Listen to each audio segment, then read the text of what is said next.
Grenoble est un extraordinaire terrain d'observation géologique. Depuis le fort de la Bastille, on peut voyager d'un seul coup d'œil sur plusieurs centaines de millions d'années. Prêt à regarder ce paysage comme vous ne l'avez jamais vu?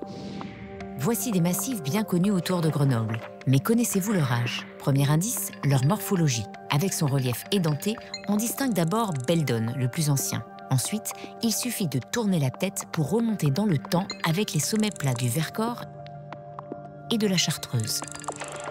Deuxième indice, les roches qui les composent. Commençons par l'aîné. Le massif de Beldon est ce qu'on appelle un socle cristallin.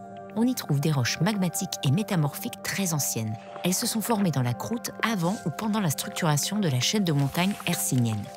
Les roches du massif de Beldon ont donc plus de 300 millions d'années. Ah oui, à côté, le Vercors et la Chartreuse sont des genoux.